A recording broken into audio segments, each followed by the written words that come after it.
I never thought that the most painful blow of my life wouldn't come from an illness or from death, but from the mouth of my own daughter. I was sitting in the back of the ballroom, surrounded by golden balloons and cheerful music, when I saw her walk onto the stage, radiant in her blue dress, to give her thank you speech. It was her 35th birthday, and I, naively, hoped to hear at least one word of thanks. Just one. But what came from her lips was a dagger that stabbed me without warning. She hugged her mother-in-law tightly, helped her up from her seat, and with the microphone in her hand, said, "This is the only mother who matters to me." The entire room erupted in applause. I saw the smiles, the camera flashes, the bright eyes of the guests. And then, as if that wasn't enough, she turned to me and added, with that firm voice she had so often used to yell at me in private, "You can leave now." I felt the air escape my lungs. My hands trembled on my purse as I tried to hold on to the dignity I had left. No one looked at me. No one defended me. It was as if, all of a sudden, I had been erased from history.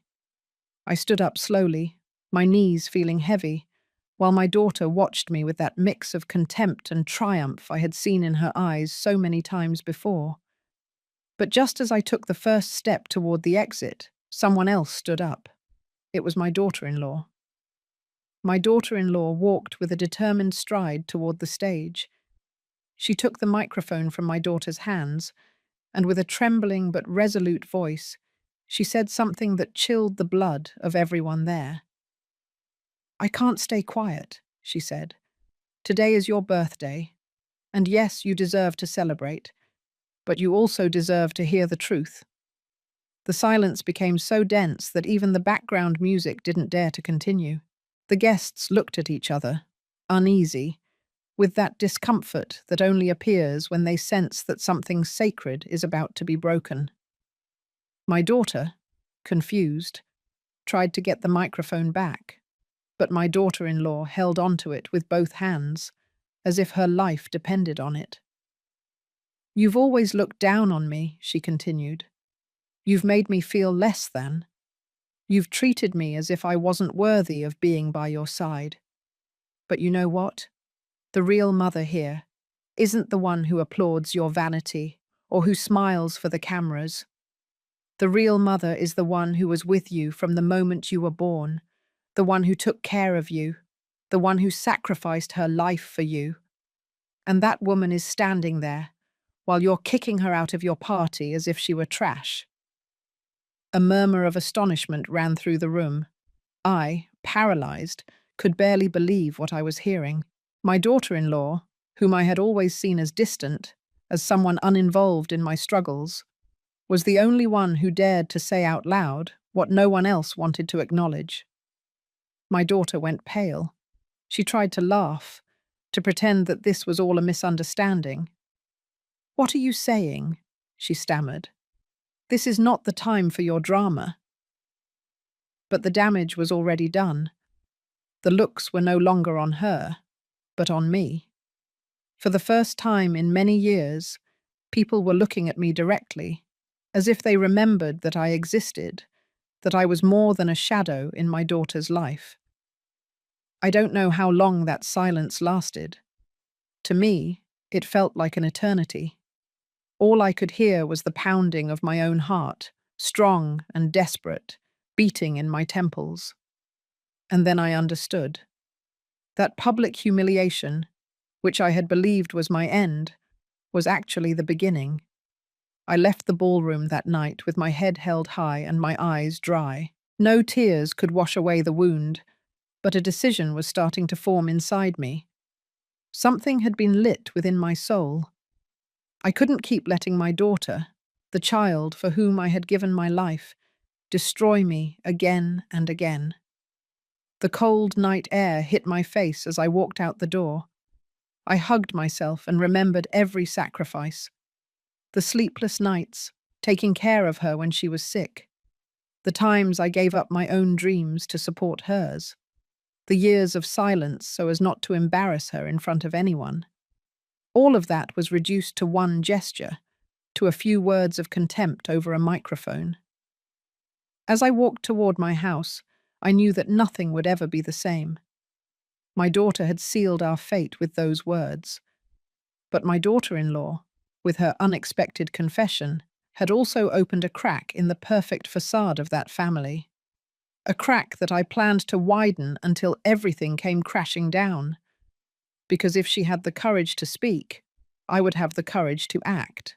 That night, alone in front of the mirror, I quietly repeated the words I hadn't dared to say in the ballroom. I'm not going to leave. I'm not going to give up. And that's how it all began.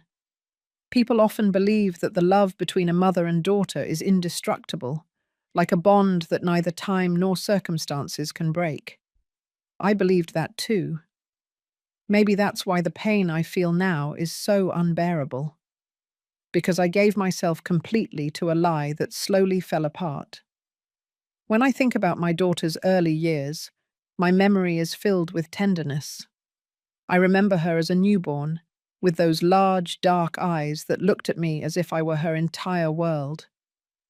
I spent hours holding her in my arms, singing her impromptu lullabies, while exhaustion burned in my back. I didn't care. In every smile, in every first babble, I found a reason to keep breathing. I didn't have a happy childhood. I grew up in a home where the absence of love was a daily reality. My sickly mother could barely handle me, and my father, with his violent temper, took out his frustration on us. I swore that with my daughter, it would be different. I swore I would give her everything I never had. A safe home, a warm hug, a refuge where she could grow up without fear. At first, I succeeded, but over time, the foundation of that promise began to crack. Her father, my husband, was never an easy man. He was a hard worker, yes, but he was also proud and distant. He barely paid attention to the everyday details that I valued so much. For him, raising a daughter was a secondary task, a duty that fell entirely on my shoulders. He became the judge and executioner of my efforts. If she cried, it was my fault. If she got sick, I hadn't taken good care of her. If she rebelled, it was because I had been too soft. And she, my little girl, absorbed every word. She grew up hearing from her father that I wasn't enough, that I lacked character, that I wasn't good enough for him. At first, she defended me, but as the years went on, she stopped. It was easier to join him than to stay on my side. I remember one afternoon when she was just 12 years old. I had cooked her favorite meal to cheer her up after a difficult test.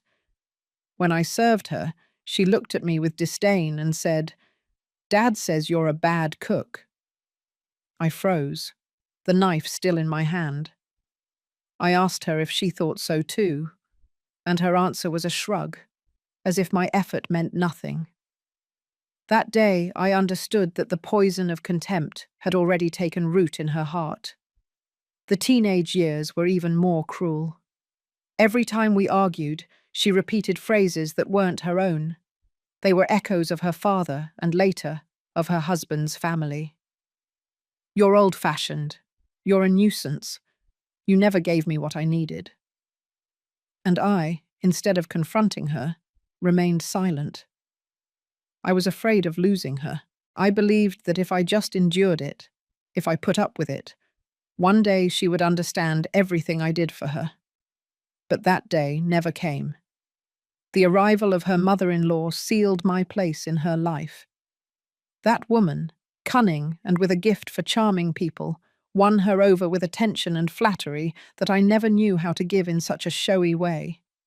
She had money, connections, and sweet words that sounded like music to ears hungry for recognition.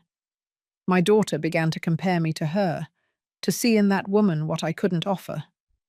And each comparison left me more relegated, smaller, more invisible. Little by little, I began to notice that family invitations were becoming fewer, that the photos she shared on social media never included me, that in conversations I was barely a footnote, an uncomfortable memory she preferred to hide. When did I lose my daughter? That's the question that keeps me up at night. Maybe it was the day I accepted silence instead of demanding respect. Maybe it was when I chose to be quiet rather than confront her father. Or maybe it was even before that, since the pain of my own childhood prevented me from teaching her to love me. The truth is, while she was growing, I was fading away, and by the time I wanted to react, it was already too late. She had replaced me. She had found in another woman the mother figure I always dreamed of being for her. And yet here I am. Despite everything, I still feel love.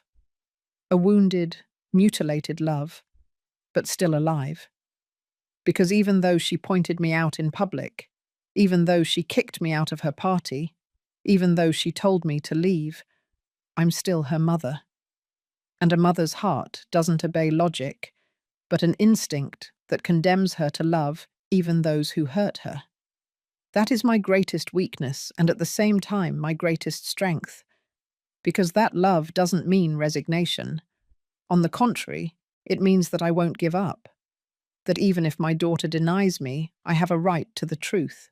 And if she chose to forget it, I will make it my business to remind her, even if it hurts. What happened on her birthday was not an accident. It was the result of years of silence and contempt. But it was also the beginning of something new, because now I know that I am not willing to continue living in the shadows. If my daughter wants to bury me alive, she will have to watch me rise from that grave and give her back every word, every gesture, every act of contempt. And I will not do it with yelling or with violence. I will do it with the truth. That truth that they fear, that no one expects, and that will be my greatest revenge. The silences. If I had to describe my life in one word, that would be the most accurate one. Because what destroyed my relationship with my daughter wasn't just the yelling, the arguments, or the contempt.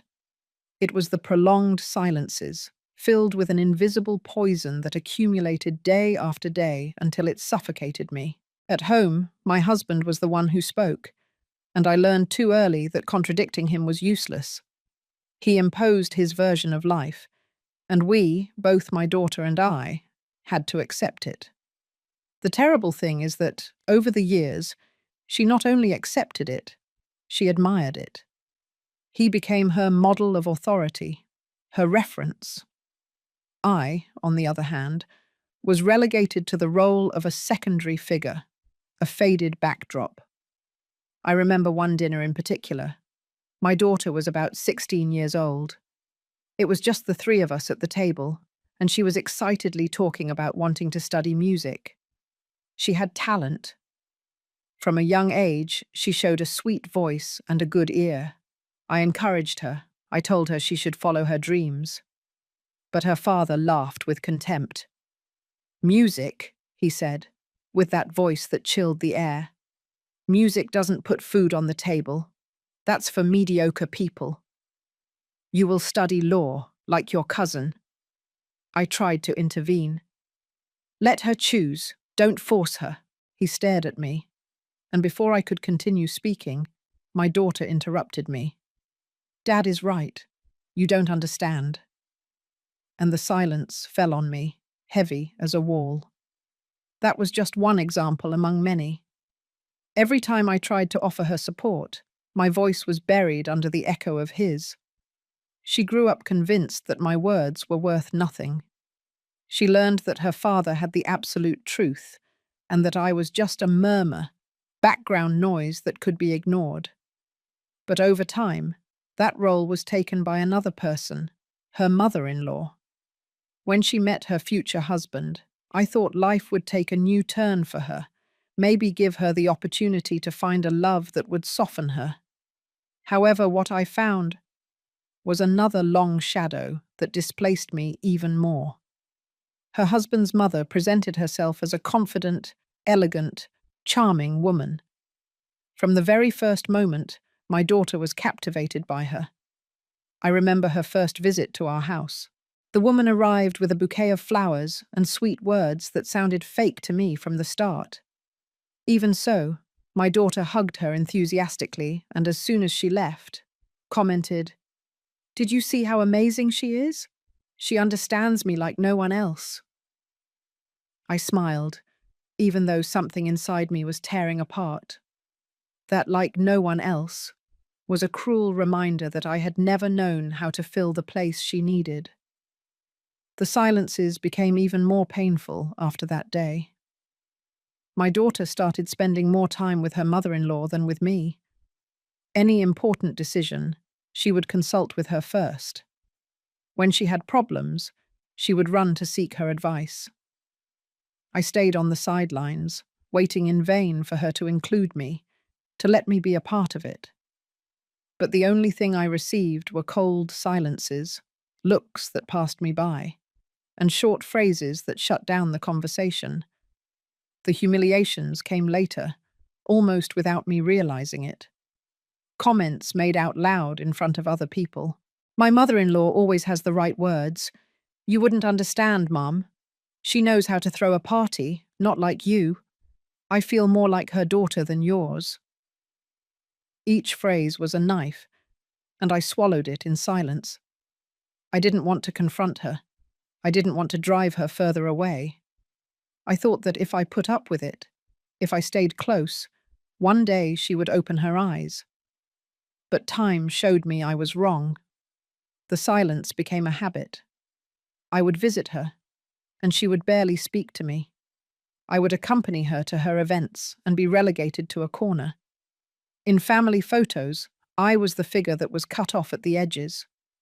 I didn't even realize that I was slowly being erased until it was obvious that I was an extra in my own life. The worst thing was that I started to believe her. It got to a point where I myself thought I didn't deserve to be there, that maybe it was true that I hadn't been enough, that my mistakes had outweighed my successes. I sank into a quiet sadness, into a bitter acceptance that my place had been taken, and that no one, not even my daughter, would fight to give it back to me. But what happened on her birthday changed something inside of me. When she told me, in front of everyone, that I could leave, the silence was broken. It was as if the evidence of what I had tolerated for years had hit me in the face. And then my daughter-in-law appeared, unexpected, with a voice that defied that habit of silence. She spoke when I had already forgotten how to. In that instant, I understood something crucial. My silences had been my prison. I had locked myself in them, believing that staying quiet was the way to keep my daughter. But being quiet only took away my dignity. Now I knew that if I wanted to get back what was left of me, I had to speak. Even if no one wanted to listen, even if it hurt, I had to do it. The weight of the silences had crushed me for decades. But now, finally, I was ready to break them, and I would do it with the truth, even if that truth set fire to everything my daughter had built. I'll never forget the expression on my daughter's face when my daughter-in-law snatched the microphone from her that night. She, used to being the center of everything, to no one contradicting her, was frozen. For a second, I thought my daughter-in-law would just make a trivial comment, maybe a forced compliment. But what came out of her mouth was a torrent of truths that no one expected, and every word was a whip that echoed against the ballroom walls. "Today is your birthday," my daughter-in-law said, her voice trembling but firm. "And it's right that you receive affection, but it's also right that you face what you've wanted to hide for so long." The murmuring among the guests stopped. Glasses were left halfway to their mouths. Laughter was stifled in many throats. I felt my heart race as if it wanted to escape my chest. Something big was about to happen.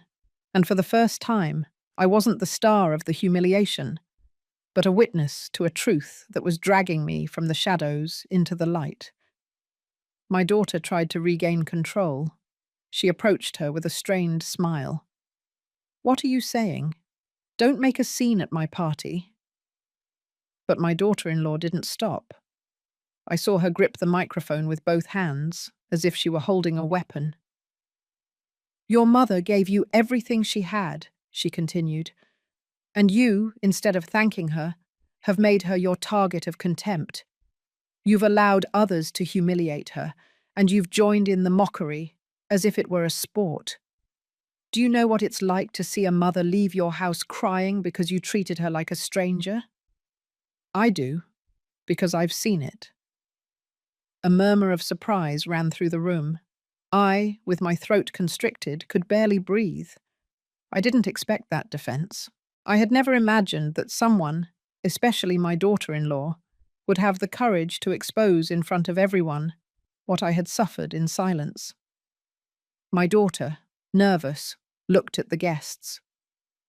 Don't pay attention to her, she said, laughing forcedly. She always exaggerates. But my daughter-in-law took a step forward and lowered her voice, as if speaking directly to her. It's not an exaggeration. It's the truth you've hidden under your parties and applause. The tension became unbearable. I could see my daughter's mother-in-law sitting upright in her chair, with her lips pressed together and a furious look. She couldn't stand that her kingdom of perfection was trembling, and my daughter, seeing herself exposed, began to lose control. Be quiet, she yelled at her. This isn't your moment. My daughter-in-law looked at her calmly, and it was that calm that made her tremble even more. No, this isn't my moment, she replied. It's your mother's, the one you snatched away years ago. The words hung in the air like a verdict. I felt my legs tremble, but not from weakness, but from a strength I hadn't remembered feeling in a long time. It was as if my daughter-in-law's voice had given me back the dignity I myself had buried. The guests didn't know where to look. Some watched me with compassion, others with shame, others with a mixture of surprise and respect. No one dared to applaud this time. It was too real, too raw. My daughter, on the other hand, was falling apart. I saw her face change from anger to humiliation, from arrogance to desperation. She wasn't prepared for someone to confront her, and much less in front of everyone. She had always lived believing that she could manage appearances, that with a fake smile she could hide the rot she carried inside. But that night, the masks broke. I wanted to speak. I wanted to take advantage of that moment to say what I had held inside for years, but I held back. It wasn't my turn yet. Sometimes, the greatest act of power is a well-used silence. My daughter-in-law had lit the fuse, and I had to wait for the exact moment for the explosion to become my weapon. My daughter tried to compose herself, and in a desperate attempt, she hugged her mother-in-law in front of everyone. She's the mother I always wanted, she said, almost screaming. I don't need anything else. But the phrase sounded hollow, empty. No one believed her, because after what my daughter-in-law had revealed, everyone knew that it was nothing more than a childish defense, a last grasp at straws before sinking. I watched her in silence, with a mixture of pain and compassion. On one hand, she was still my daughter, the child I once carried in my arms and soothed on nights of fever. But on the other hand, I no longer recognized her.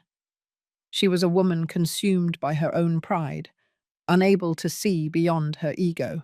That night, I knew that the war between us had stopped being invisible. Now it was public. And in a public war, the winner isn't the one who yells the loudest, but the one who knows how to wait and strike at the right moment. My daughter-in-law looked at me from the stage, and in her eyes, I saw something I had never seen before. Complicity. As if she were telling me without words that I wasn't alone, that there was someone willing to testify to what I had lived through. And then I understood that this birthday, which had begun as my condemnation, had become my opportunity. because my daughter-in-law's words were not the end of the humiliation, but the beginning of my revenge. That night, after the birthday, I returned home with an exhausted body and a wounded heart, but also with a mind on fire. My daughter-in-law's words had opened a crack in the facade that my daughter had built for years, and as I took off my dress and let down my hair in front of the mirror, memories began to fall on me like stones. Scenes from a past that never healed its wounds.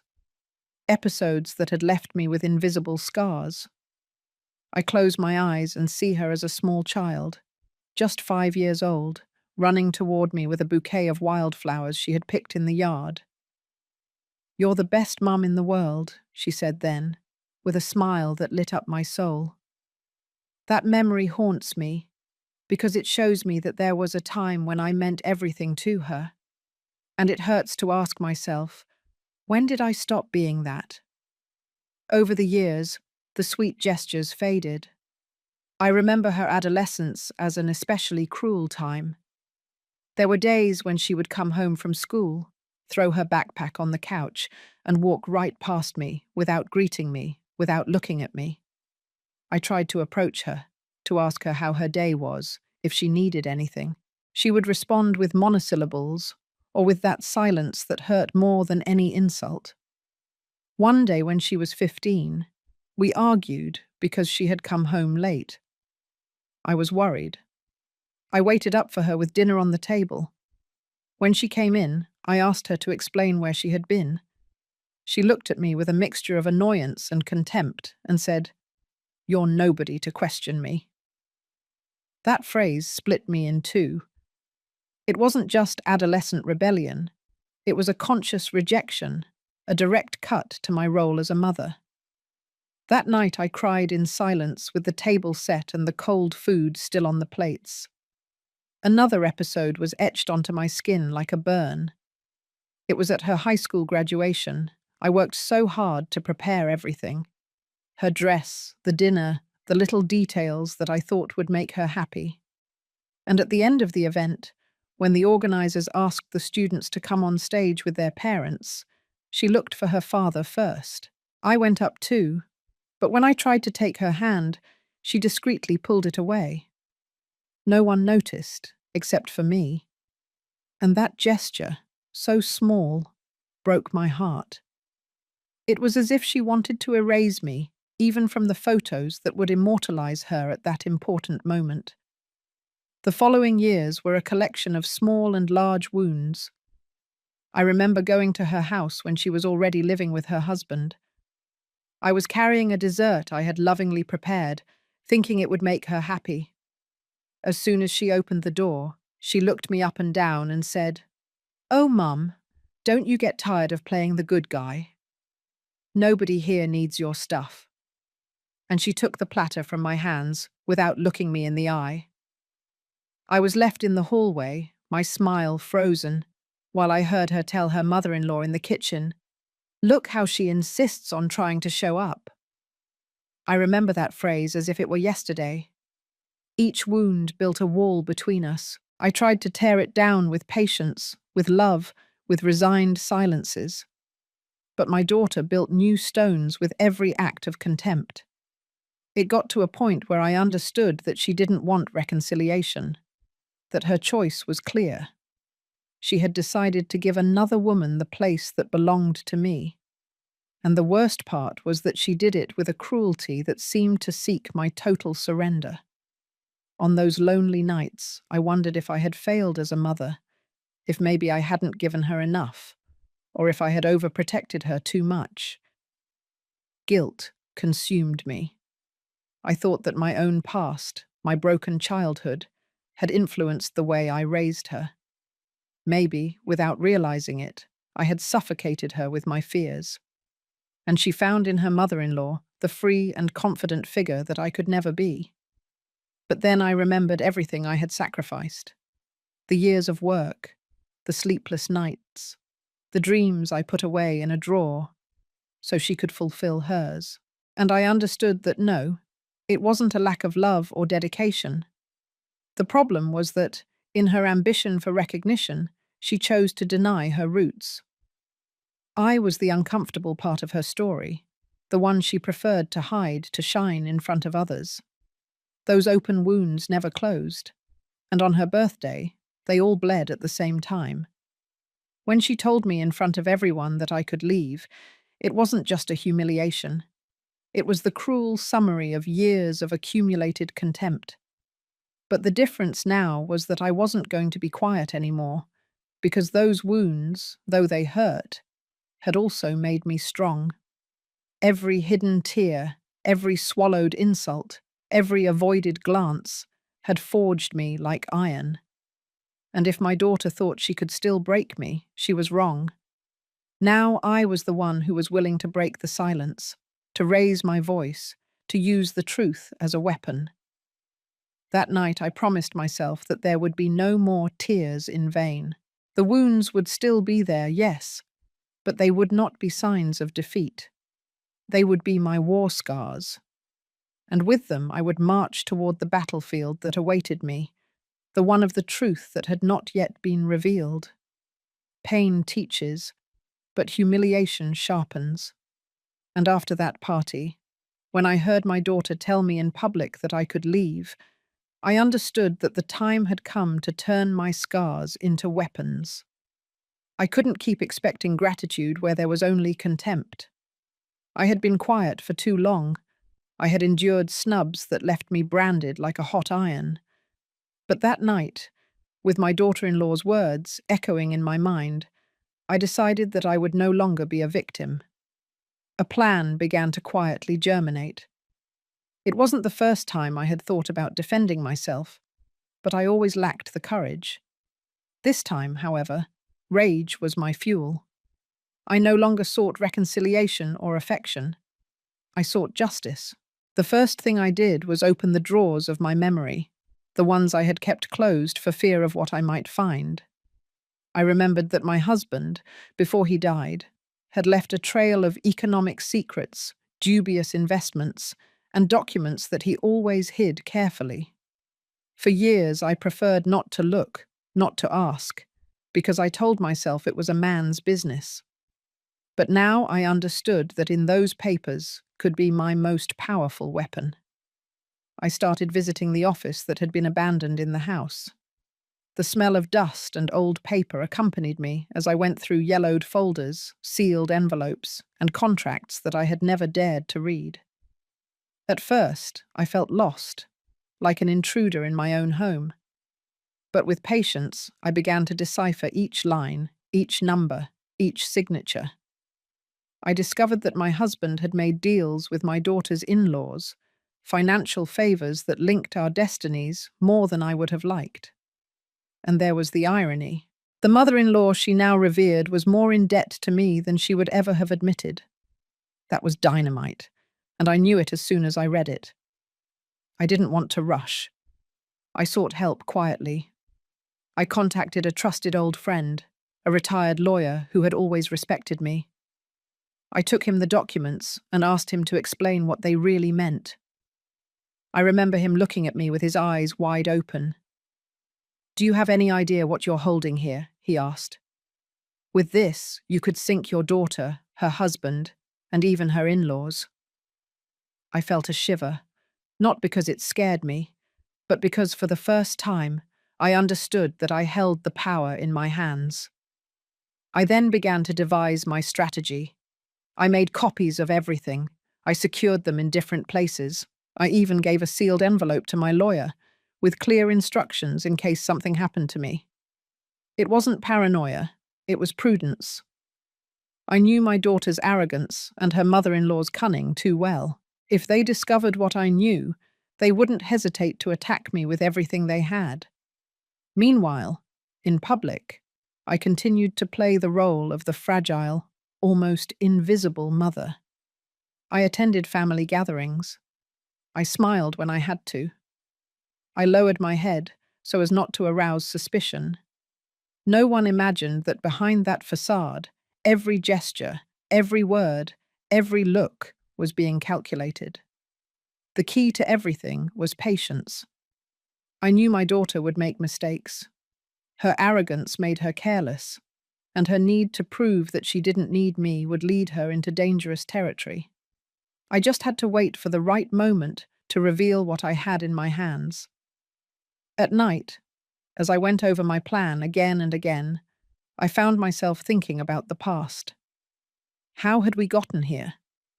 How had that little girl who hugged me when she fell asleep turned into a woman capable of kicking me out of her life as if I were a nuisance? Sometimes the pain almost made me hesitate, but then I remembered every act of contempt, every look of superiority, and my resolve became as hard as steel. I also thought a lot about my daughter-in-law. Her courage at the birthday party had been the spark that lit the fuse of my plan. I wondered what motivated her to speak like that, if she did it for me, or because she had also suffered at the hands of my daughter. I didn't know, but I was sure of one thing. That woman, who at first seemed like a stranger, could be an unexpected ally. The plan wasn't just about exposing my daughter and her mother-in-law's financial and social truth. No, it was bigger. I wanted to dismantle the facade of perfection they had built at the cost of my humiliation. I wanted everyone, absolutely everyone, to see what was hidden behind those applause, those fake smiles, and those empty speeches. One time, in front of the mirror, I dared to speak out loud, as if rehearsing for the day of revelation. "I don't want your affection," I said, imagining my daughter in front of me. "I don't need your applause. The only thing I demand is respect, and if you don't know how to give it to me, I'll take it from you with the truth." That mirror was my accomplice for weeks. I practiced words, gestures, even silences. I wouldn't improvise. When the time came, every phrase had to be precise. Every pause had to sink her further into her own lie. And while everything was brewing in the shadows, I smiled in public, accepted the snubs, pretended not to hear the taunts. Inside, however, I repeated over and over, "Wait, Elizabeth, wait. Your moment will come." That moment was closer than anyone could imagine. There are conversations a mother never wants to have with her daughter. For years, I dreamed of us sitting face to face, talking without yelling or reproaches, and maybe crying together to heal the wounds we were carrying. But when I finally gathered the courage to seek her out, I understood that the only thing I would find was a cruel mirror. My daughter reflecting, in her hardness and her contempt, the worst of her father, and of the woman she now calls mother. I invited her to my house, to the living room that had so often seen us share simple birthdays, afternoons of homework, and movies on Sundays. She arrived late, as always, with an arrogant expression and her expensive perfume filling every corner. She didn't even apologize. She sat on the couch as if she weren't a guest but the owner, and crossed her legs with an air that I found unbearable. "What do you want now, Mum?" she asked me, with that impatient tone that had so often stabbed me in the chest. "I'm busy." I looked at her in silence for a few seconds. She had so much of me in her features that it hurt. The same dark hair, the same broad forehead. But in her eyes, there was no tenderness or recognition. There was coldness. "I wanted to talk to you," I finally said. "Not as enemies, but as mother and daughter." She laughed, a dry laugh that tore me apart inside. "Mother and daughter? We stopped being that a long time ago." I bit my lip. I didn't want to cry, not in front of her. "Why, honey? Why do you hate me so much?" Her response was a look filled with resentment. "Because you were never enough. Always small, always faded, always begging for a place. Dad was right. You were a nuisance, and I didn't want to be like you." I felt the blow like a sledgehammer to the stomach. Hearing the same words from her mouth that her father had thrown at me so many times was unbearable. It was like reliving all the years of humiliation, but amplified in the voice of my own flesh and blood. "Everything I did was for you," I whispered, my voice barely audible. "I gave up my dreams, my life, so you could have what I didn't." "And what was the point?" she interrupted me. "You never gave me what I truly needed. Pride. I found it with my in-laws. She taught me how to be strong, not to depend on anyone, to have presence. You, on the other hand, were always everyone's shadow." Her words made me tremble, but they also ignited a fire in me. "Presence?" I said, raising my voice. "You call it presence to trample on your mother? To erase your own history? That woman wasn't with you on nights of fever. She didn't walk you to school in the rain. She didn't sell her things to buy you your books. That woman only showed up when you were already made, when it was easy to latch onto your pride." She looked away, uncomfortable for the first time, but her pride wouldn't let her back down. "What's done is done. You chose to be invisible. Don't blame me for finding another figure who represented me better." I froze. It was the confirmation that I had lost her, that no words, no memories, no sacrifice could reverse the wall she had built between us. However, something changed in me at that moment. I no longer felt sadness. I felt rage. A cold, calculated fury that didn't lead me to yelling or begging, but to the certainty that I had to move forward with my plan. She had made her decision to disown me. I would make mine, to show her that not everything in life can be erased or replaced. "All right," I said, standing up. "If that's what you think, then there's nothing more to talk about." She smiled with that triumphant smirk I knew all too well. "Finally, you understand." But she didn't understand anything, because while she thought she had defeated me, I already had in my hands the pieces that would bring down the castle of arrogance she had built with her mother-in-law. I walked her to the door. Before leaving, she turned and delivered one last blow. "When I talk about my mother, I don't think of you. Get used to it." I closed the door slowly, my heart on fire. I leaned against the wood and let out a deep sigh. I didn't cry, not anymore, because instead of tears, what ran through me was a new energy, an absolute certainty. She had given me the reason not to stop. At that moment, I understood that my daughter had become a mirror of everything I hated. Her father's arrogance, her mother-in-law's manipulation, the coldness of misunderstood power, and I would no longer try to save her from herself. My mission now was different: to rip that mirror away and show it to her in front of everyone, even if it was the last thing I ever did. Because if she wanted to see me as a shadow, she would learn that shadows also know how to envelop everything, to the point of suffocating the light that believes itself to be eternal. Just when I thought everything would end in that private confrontation with my daughter, the unexpected voice of my daughter-in-law appeared again. She, who had lit the first spark at that birthday party, returned with even greater force. And this time, she didn't just speak for me. She spoke against the entire facade that my daughter and her mother-in-law had built for years. It happened at a family gathering, one of those that seemed designed to show a perfect portrait. It was the wedding anniversary of my daughter and her husband, and the ballroom was decorated with a luxury that bordered on ostentatious. Guests, imported flowers, cameras capturing every gesture. I had decided to attend, not out of affection, but because I knew that these occasions, the ideal setting for masks to crack. And I wasn't wrong. My daughter's mother-in-law, dressed in an elegant suit with a rehearsed smile, strutted around like a queen among the attendees. My daughter followed her like a satellite, celebrating every word, every gesture, as if she were the only sun that illuminated her life.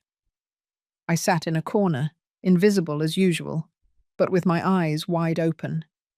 I waited. It was then that my daughter-in-law, dressed simply but with the dignity of someone who doesn't need adornments, got up from her table. Her clear voice asked for silence. No one understood what was about to happen, but everyone obeyed. "There are things that must be said," she began, "because you can't live forever behind appearances." A murmur of discomfort ran through the room.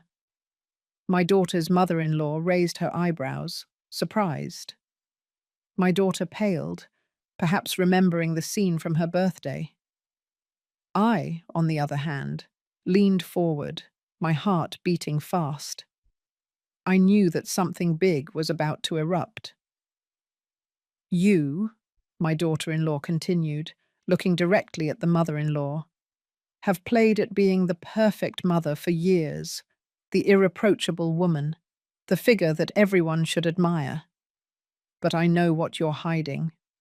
I know about the accounts you moved in silence, the shady deals you dragged your son into, and as a consequence, my husband. And I also know how you manipulated my sister-in-law, making her believe that you were the only mother she deserved." A cold silence fell over the ballroom. I saw the mother-in-law's smile crack, her face tighten with contained fury. My daughter, desperate, tried to interrupt her. "Stop it! What are you trying to do with all this? It's ridiculous!" But my daughter-in-law didn't stop. "What I'm trying to do is tell the truth. Or do you want me to show the documents I'm holding? Because I have them. I've seen transfers, contracts with fake names, agreements that were signed behind the family's back." The guests began to whisper. Some discreetly took out their phones. Others exchanged looks of astonishment. The perfect scene was crumbling like a house of cards under an unexpected gust of wind. I watched everything with a mixture of satisfaction and disbelief. I hadn't lifted a finger. But my daughter-in-law was fighting the battle I had planned in silence. It was as if fate had put an ally in my path that I never looked for, someone who had also suffered under the manipulations of that family, and who was no longer willing to be quiet. The mother-in-law finally stood up. Her voice, filled with rage, resonated in the ballroom. "This is slander, a lie made up to destroy me." But her hands were trembling. That trembling was the clearest confession. She was afraid. My daughter ran toward her, hugged her in front of everyone, as if with that gesture she could protect her. "Don't listen to her," she yelled. "It's just jealousy, a trap." However, her words no longer held the same weight. No one listened to her with credibility. The shadow of doubt had fallen over her impeccable stage, and in those circles, one shadow is enough to turn off all the lights. I, sitting in silence, let everything happen. I didn't need to intervene. It was like watching a chessboard, where, without moving my own pieces, I saw the enemy's pieces fall one by one. When she was done, my daughter-in-law left the microphone and walked out of the ballroom. She didn't seek my gaze. She didn't wait for applause or support. She simply left with the serenity of someone who has done what their conscience dictated. When the door closed behind her, chaos erupted. Guests whispering, others leaving with quick excuses, journalists improvising headlines in their heads. The mother-in-law tried to compose herself, but it was too late. Her image of perfection had been stained, and my daughter, with eyes glassy from rage, looked at me as if everything were my fault. In her gaze, I read hatred, a hatred so deep that it chilled my blood. But I also saw something else. Fear. Because even if she wouldn't admit it, she knew that my daughter-in-law's words had a basis. And what she didn't know was that I also held documents, proof, secrets that could completely sink her. That night, on my way home, I kept thinking about my daughter-in-law's bravery. She had taken a step that I still hadn't dared to take. I wondered if she had done it just for personal revenge, or if in some way, she had also done it for me. It doesn't matter. The truth is, her voice had opened a door that no one could ever close again. The family war had stopped being a private murmur. Now it was exposed, bleeding, for everyone to see. And I, who had lived for years under the weight of silence, understood that my moment was near. Because when the truth begins to come out, there's no one who can stop it. My whole life, I'd been afraid of public stages. I was always the woman who stayed on the sidelines, who avoided being the center of attention, who preferred to support others from the shadows instead of claiming a space for myself. But that night, as I entered the ballroom packed with business partners, friends, and relatives, I knew I couldn't stay hidden anymore. The murmuring was deafening, a mix of curiosity and anxiety. Since my daughter-in-law's confession weeks ago, nothing had been the same. Everyone was waiting for explanations. Everyone wanted to see how that drama, which no one could ignore anymore, would end. And in the midst of those looks, filled with expectation, I found myself on a stage, with a folder under my arm that weighed more than any memory. That folder contained not just papers, but decades of silence, humiliation, and wounds that were now transforming into my only language of justice. I took a deep breath and looked at the scene. I saw my daughter, rigid in her seat, with her eyes as cold as knives and her body as tense as a bow about to snap. Beside her, her mother-in-law stood with a stony face, trying to project dignity, although I noticed a slight tremor in her hands. Both faces reminded me of years of contempt, the gestures of superiority, the looks that reduced me to a shadow, the words that condemned me to be forgotten, and there they were, exposed to an audience that was beginning to suspect that this family perfection was nothing more than a facade. I opened the folder, and the sound of the paper rustling was like a gunshot that pierced the silence. "I've been quiet for too long," I said with a firm voice, even though my insides were trembling. "I was quiet when my husband humiliated me, when my daughter pushed me away, when this family reduced me to nothing. I was quiet out of love, out of fear, and out of habit. But not anymore. Today, I have come to speak, and what I am going to say will forever change the way you see those who have treated me with contempt." The tension could be cut with a knife. Some heads leaned forward, expectant. Others discreetly moved back, fearing the scandal that was coming. I calmly unfolded the documents. They weren't rumors. They weren't insinuations. They were contracts, transfers, bank records. My husband's inheritance and the financial relationships of my daughter's mother-in-law's family were tainted with irregularities. I had discovered it among dusty papers that no one expected me to look through. But there it was, the truth they had hidden for years, now turned into my sword. My daughter stood up suddenly, her voice filled with rage. "Lies! All of this is lies!" I looked at her without blinking and held up one of the documents. "Lies? Then explain to them why your signature is here, authorizing transactions that you never declared. Explain to them, not to me, why you agreed to cover for your father when he asked you to sign for him." The color drained from her face. Her entire body trembled. For a moment, her lips moved, but no words came out. The audience understood. The seed of doubt had been planted. And when doubt takes root, it's more destructive than any scream. The mother-in-law stood up, arrogant, her voice filled with contempt. "This is a setup," she said, "a personal revenge from a resentful woman." Then I pointed at her with the calmness of someone who knows they've already won. "If it were a setup, why are your hands trembling?" The murmuring erupted among the attendees. Some exclaimed in surprise, others exchanged looks of disbelief. The perfect image of that woman was crumbling in a matter of seconds. It no longer mattered what she said. The trembling of her hands spoke louder than her voice. I took a few seconds of silence, just long enough for the tension to grow to an unbearable point. Then I added, "I am not seeking pity or a free revenge. The only thing I want is for the truth to come to light. And here it is, in these papers that will be validated by notaries, in these documents that cannot be erased or ignored. They wanted to erase me, but memory cannot be erased. And today that memory exposes them in front of everyone." The notaries present confirmed the authenticity of the documents. The business partners, outraged, began to murmur among themselves. Some even left the room in a hurry. Those who stayed looked at my daughter with a mixture of contempt and disappointment.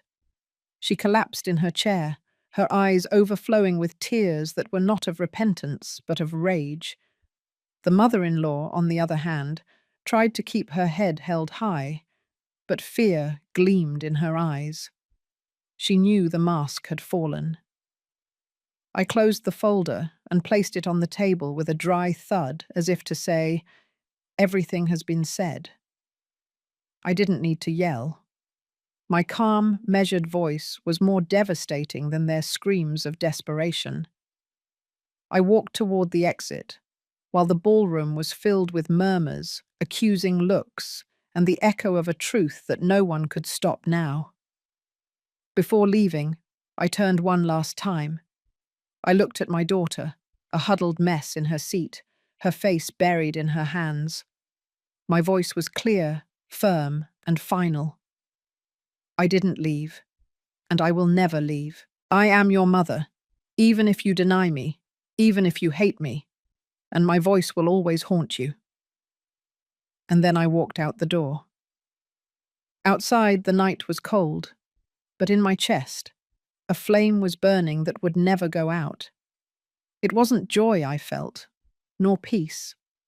It was justice. A justice that had taken years to arrive, but that finally rose with the force of thunder. The night after the public trial was the first in many years that I slept without being startled. I didn't dream of yelling, or of contempt, or of scenes where my daughter turned her back on me. I didn't dream of anything, and that emptiness was more restorative than any fantasy. When I woke up, however, I understood that there was still one more step. I had unmasked my daughter and her mother-in-law. I had returned the truth to the place from which they had ripped it from me, but I still had to decide what I would do with what I had left. My inheritance, my name, my legacy.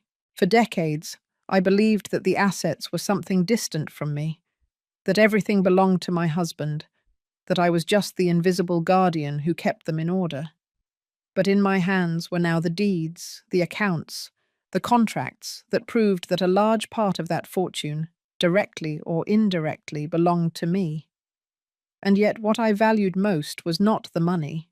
It was the opportunity to decide. That decision, which had been denied to me my whole life, was finally mine. I didn't want to repeat history. I didn't want to perpetuate the chain of arrogance and contempt that had destroyed my family. If my daughter had denied me as a mother, I would deny her as an heiress. I met with my lawyer in his office. He placed a draft of a will on the table that we had already worked on in secret weeks before. I read it slowly, savoring every word.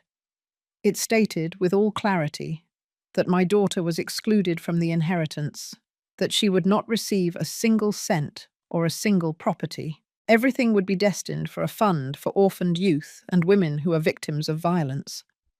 A smaller but significant portion would be given to my daughter-in-law, the only one who had had the courage to raise her voice when everyone else was quiet. My lawyer looked at me with caution, as if he feared I would change my mind. "Are you completely sure?" he asked. I nodded firmly. More sure than of anything else in my life. My grandchildren will have to make their own way without depending on a last name, and my daughter will learn, even if it's late, that not everything in this life can be bought with arrogance. I signed the document with a calmness that surprised me. It was like closing a circle that had been open for decades, as if with that signature I was burying, once and for all, the shadow of my husband and the wound my daughter had left on me. For the first time, I felt that I wasn't the one obeying, but the one deciding. In the days that followed, rumours swirled. The news leaked quickly. The widow had disinherited her only daughter. The local newspapers published it, some with scandalous headlines, others with an almost poetic tone. Society, which had so applauded my daughter's union with her perfect mother-in-law, now delighted in the fall of her mask. And in the midst of all that commotion, I remained calm, watching from my window as the storm raged outside. It didn't take long for the reaction to come. One afternoon, my daughter burst into my house without announcing herself. She was distraught, with eyes red from crying or yelling, I don't know which. She confronted me in the living room with the fury of someone who feels that everything they had is slipping through their fingers. "How could you do this to me?" she yelled. "I'm your daughter, your only daughter." I looked at her calmly. "Daughter, do you remember that night when you said, in front of everyone, that I could leave? That day you were the one who disowned me." Her lips trembled. She tried to retort, but couldn't find the words. I continued speaking, this time without trembling, without fear. "You had me your whole life and you treated me with contempt. Now you will have to learn what it means to live without me, without my support, without my inheritance. Maybe then you will understand the value of what you lost." She stood there for a few seconds, as if waiting for me to break down, to regret it, to run and hug her. But I didn't. I remained upright, with my head held high, showing her that the invisible woman no longer existed. Finally, she left, slamming the door, and her fury was trapped in the walls, while I was left in peace. Over time, my decision began to bear fruit. The foundation I created opened its doors. Children who had never had a home found shelter. Women who had been silenced regained their voice. And I, seeing their illuminated faces, understood that this was the true legacy I wanted to leave. Not the wealth stained with deceit, not the empty titles of a broken family, but something that would truly transform lives. Sometimes, at night, I think about my daughter. I wonder if she will ever understand that what I did was not out of hatred, but out of justice. Maybe one day she will understand. Maybe never. It no longer matters to me. My life can no longer revolve around her contempt.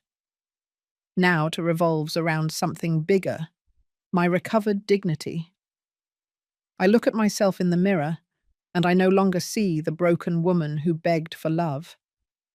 I see someone who survived humiliation, who walked in the shadows, and knew how to wait for the moment to rise. And although I know that loneliness will continue to accompany me, it doesn't frighten me. I prefer dignified solitude to poisoned company. That is my true triumph.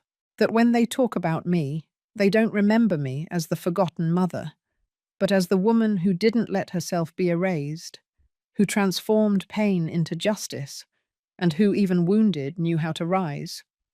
That is my legacy.